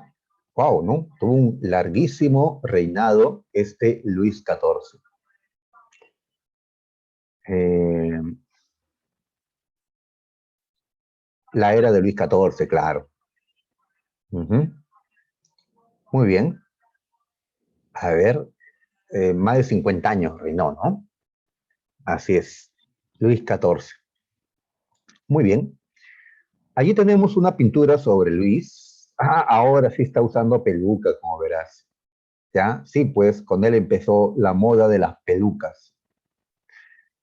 Eh, ya avanzado de edad, comenzó a quedarse sin cabello en la cabeza. ¿Sí? La calvicie, pues, que nos golpea a los varones, más a los varones. Pero él, pues, no quería mostrar, pues, su cabellera así, ¿no? Así que comenzó a usar pelucas, pelucas, ¿ya? Le gustó lo de las pelucas, ¿ya? Y si el rey empezaba una moda, sus nobles lo imitaban, ¿no? No va a ser que el rey se incomode, pues. Así que sus nobles, los otros reyes de Europa, porque desde este tiempo Francia, ¿ya? París era el que imponía la moda. Hasta ahora se habla de la moda francesa, ¿no? Si en Francia están usando esto, hay que usarlo por acá, dicen, ¿no? Pues las pelucas, todo para ocultar pues la calvicie, ¿no? O también el hecho de que el rey no era tan alto y por eso, pues para no, no ser tan bajito frente a sus nobles, pues se va a poner zapatos con taco, ¿ya? Así es, los varones usábamos taco, ya en ese tiempo. Ahora si usas zapato con taco, pues van a dudar, ¿no? De ciertas cosas, ¿no? Pues ahí está, ¿ya? Muy bien, todo porque era bajito. Y así empezó otra moda de que el varón usaba taco también, ¿no? ¿Ya? Ahí está, ¿no? Por cierto, uno ve esto y dice, pues tacos, medias panties, es una mujer, ¿no? No, no es una mujer, un varón, ¿no? Los varones usábamos también medias así, ¿ya? Los varones mostrábamos las piernas. Eh, en cambio las mujeres no mostraban las piernas, ¿no? Ellas usaban vestidos largos, ¿ya? Y bien apretado en la cintura, ¿no? El corset ahí, para, digamos, afianzar las formas femeninas, ¿no? Ahí está, ¿no? Muy bien.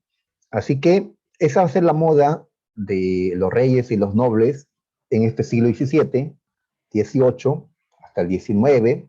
Cuando cae todo esto, pues cae toda esa moda y se impone ya la moda burguesa, ¿no? La de usar, eh, pues un traje, ¿no? Un pantalón largo, una camisa, lo que usamos pues hasta ahora, ¿no? Cuando vas a una reunión elegante, pues te pones, bueno, los varones, ¿no? Un terno, pues una corbata. Bueno, yo prefiero eso a vestirme así. Ya en ese tiempo, a una reunión oficial, elegante, tenías que ir, pues, vestido con peluca, ¿ya? Obligatoriamente. Muy bien. Él fue el rey más absolutista. Hay una frase que le atribuyen a él que representa justamente el absolutismo. El Estado soy yo. ¿Ya? Tal vez nunca lo dijo, pero le atribuyen la frase. Para nosotros, el Estado lo somos todos. El Estado, en el concepto liberal, ¿no? La ideología actual, el Estado es toda la sociedad organizada política y jurídicamente. Pues en ese tiempo, el rey se consideraba que él era el Estado. El Estado soy yo. Francia soy yo. Muy bien, recuerden esa frase. Eh, Luis XIV tenía apenas 5 años cuando murió su padre, el rey Luis XIII, y le tocó gobernar, pero 5 años, ¿quién puede gobernar? Así que su madre, Ana, es la que se encargó del reino como regente, o sea, como pues un gobierno provisional hasta que crezca este Luis. Muy bien, su madre tuvo pues como primer ministro a Mazarino, un cardenal, ¿no? O sea, un hombre de la Iglesia Católica, Mazarino. Muy bien, ellos siguieron la tendencia que había empezado el rey Luis XIII, el de concentrar todo el poder en manos del rey. Ya en tiempos de Luis XIII y de antes, ¿no? Reyes anteriores de Francia, ya podemos decir que había absolutismo, pero aún no consolidado. El que va a consolidarlo es este Luis XIV. ¿Ya? Para consolidar el absolutismo se tuvo que derrotar a la resistencia interna. ¿Quiénes se resistían? Por ejemplo, los nobles, los señores feudales, queriendo mantener su autonomía. Se dio una rebelión en La Fronda, Francia, por los impuestos, por el creciente poder del Estado, ¿no? De la monarquía. Pero la rebelión de la Fronda fue derrotada, y esto permitió pues consolidar el absolutismo. ¿Ya? Por otro lado, otro elemento que permitió consolidar el poder de los reyes en Francia fue que la economía marchaba bien. Y el Estado, el rey, tenía pues ya los recursos para armar ejércitos, para reprimir, ¿no?, a los que se oponían, para imponerse a otros reinos. ¿Y quién fue el hombre que le dio crecimiento, ¿no?, económico a Francia en estos años? Un hombre llamado Colbert, ministro de Hacienda o Economía de este tiempo, ¿no?, del rey Luis XIV. Colbert aplicó la doctrina mercantilista, ¿ya? Con políticas proteccionistas, con elevando aranceles, fomentando las exportaciones de productos franceses, y así logró una balanza comercial favorable, ¿ya? Así que la economía marchaba bien en este tiempo. El rey tenía los recursos para poder, pues, hacer obras, ¿no?, para poder imponerse. Con Colbert, ¿ya? Muy bien. Así es. Gracias a eso se pudo hacer una gran obra en Francia, la construcción del Palacio de Versalles. Del Palacio de Versalles. Un palacio enorme, espléndido, lujoso, la envidia de los demás reyes. Allí se mudó Luis XIV, porque a Luis XIV no le gustaba vivir en París. En París tenían otro palacio, el de las Tullerías, porque veían pues gente de todo nivel, ¿no?, socioeconómico, ¿ya? Como decía Kiko, pues, eh, mucha chusma, decían los reyes que había allí, pues nos miraban así como chusma. En cambio, vivir en el Palacio de Versalles, una zona en la que solamente había gente de la alta sociedad, era pues lo que preferían ellos, ¿ya? Así que se alejan de la bulla de París, de la gente que busca, ¿no?, sobrevivir, pues, en las calles de París, y se van al Palacio de Versalles, ¿ya? Se van a ese palacio, pues, no solo el rey con su familia, sino también los nobles. El rey obliga a la nobleza a vivir, ¿ya?, en Palacio de Versalles. ¿Por qué? ¿Por qué lleva a los nobles a Versalles? Porque recuerda que los rivales de los reyes habían sido los nobles. Y los nobles por ahora han echado la cabeza, pero el rey no sabe si realmente es solo apariencia, si están planeando levantamientos nuevos. Pues hay que tenerlos en Versalles, vigilados, ¿no?, por las tropas leales al rey. Como dicen, al amigo hay que tenerlo cerca, al enemigo hay que tenerlo aún más cerca, ¿no? Pues ahí está, y así podía controlarlos, ¿sí? Pues hay espías, ¿no?, que estarán escuchando hasta las conversaciones en Palacio de Versalles. Así que en Palacio vivía mucha gente, ¿ya? Entre los reyes, los nobles y los 2 o 3 mil sirvientes que atendían a todos ellos, todos bien atendidos por los numerosos sirvientes, ¿ya? Muy bien, el Palacio de Versalles. ¿Cuándo abandonarán Palacio de Versalles, esa vida lujosa? Pues cuando se dé la Revolución Francesa.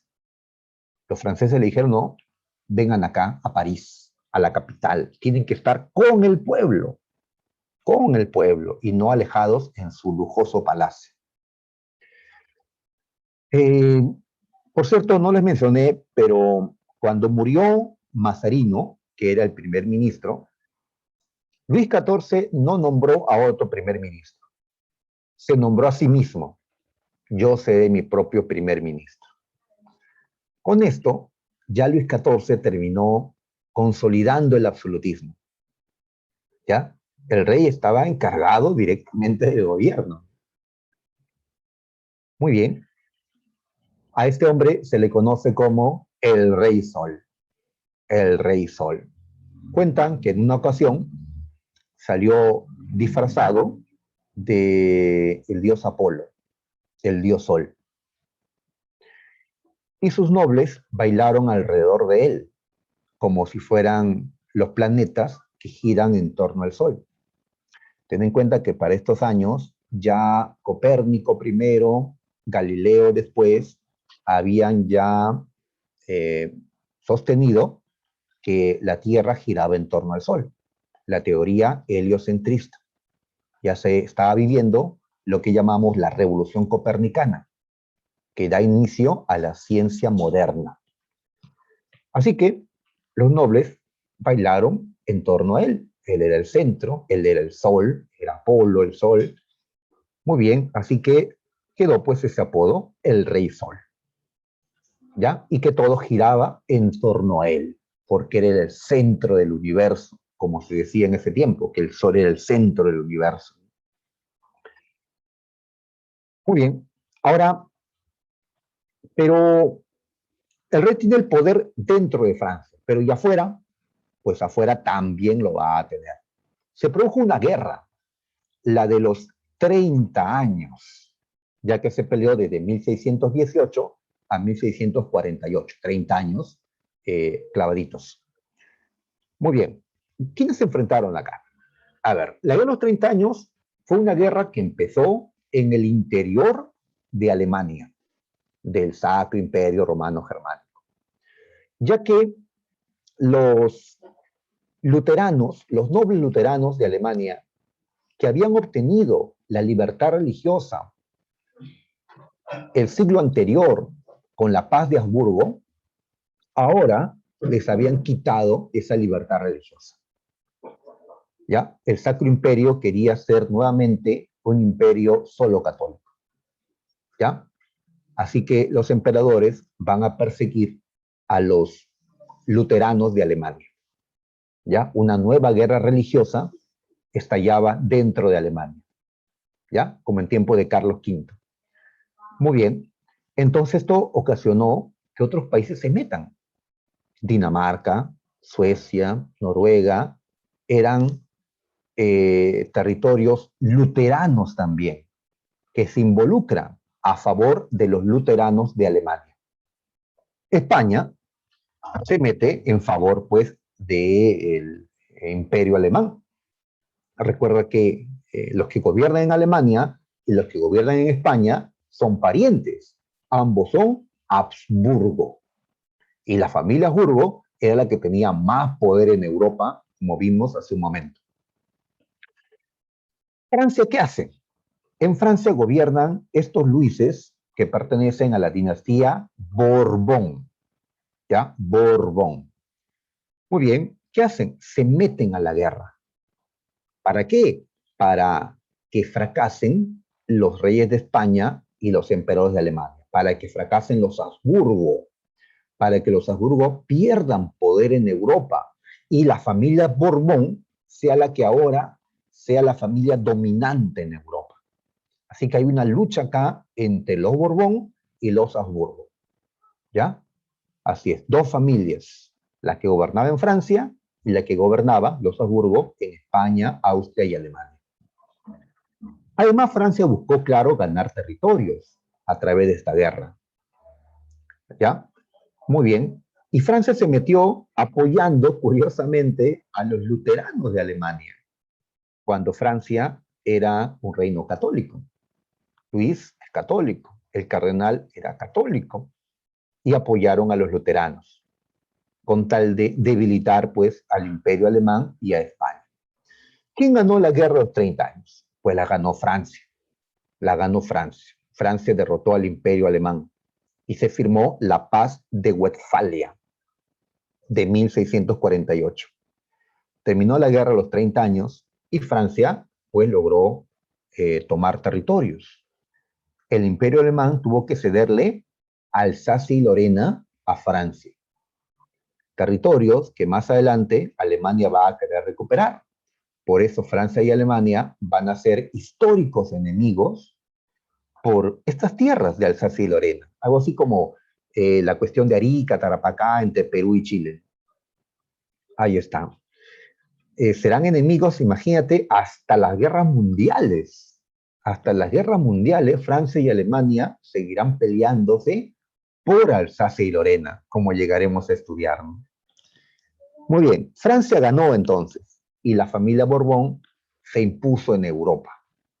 Con todo esto, el rey pues tenía el poder afuera, el poder dentro de Francia, el absolutismo se había consolidado y Francia era la primera potencia de este siglo XVII. Muy bien, a la vuelta colocamos el mapa de la guerra de los 30 años. Ahí están los que pelearon. Los verdes contra los anaranjados. ¿Ya? Los verdes van a defender al bando protestante, luterano de Alemania. Y los anaranjados van a defender, pues, el catolicismo. ¿Ya? Ganaron los verdes. Inglaterra, como vemos, no se metió. ¿Ya? Acá una imagen del Palacio de Versalles. ¿Ah? Yo quisiera que sea mi casa, pues, ese palacio. ¿Ya? Ahí está, todavía existe. Muy bien.